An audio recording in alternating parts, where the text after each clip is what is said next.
So first of all, it's really important to us. And I think probably, so what I'll do is I'll go into a little bit of the background of why we launched this Michigan Promise. Right, like a few years ago, maybe 5 or 6 years ago,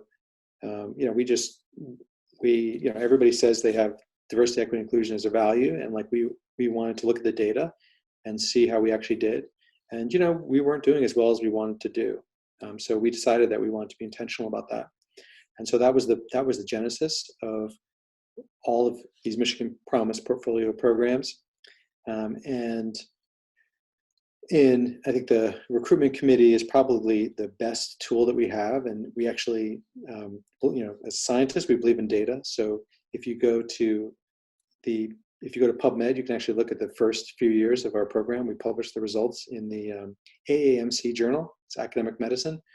The first author is Leslie Dossett, and Erica Newman is another author on that, and she's the one who drafted the initial bylaws of the committee. And like as I mentioned, you can see in the data that our applicant pools became incredibly, much more diverse, and our hires equally. Once you diversify applicant pools and you hire in an objective way, you increase diversity. So since the time of forming the committee, more than 50% of our hires have been women, and 33% of our hires have been underrepresented in medicine. So I think, does that mean that we figured it out? No. We kind of we're always trying to innovate. Like I said, we're at the beginning of this journey, not the end, but I think that those are yielding results already.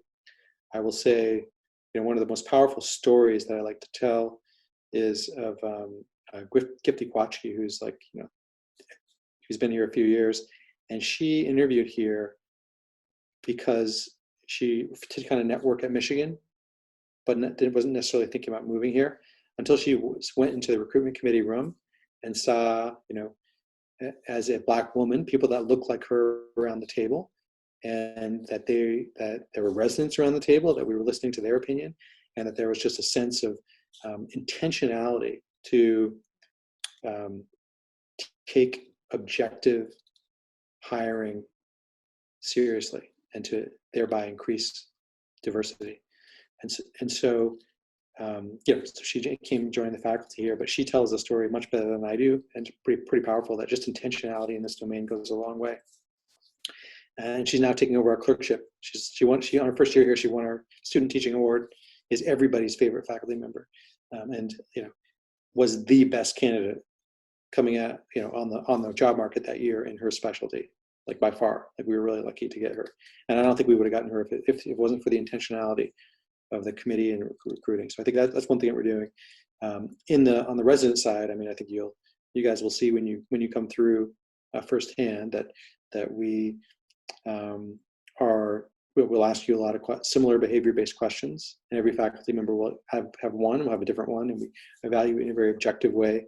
We do. I think there are a couple questions here where we do holistic applicant review, right? Like we look at the whole file and we try and find the best applicants, right? Like board scores are like, tell us how good you are at multiple choice tests. They don't tell us whether or not you'll make an impact in academic surgery. So we try and give a holistic review.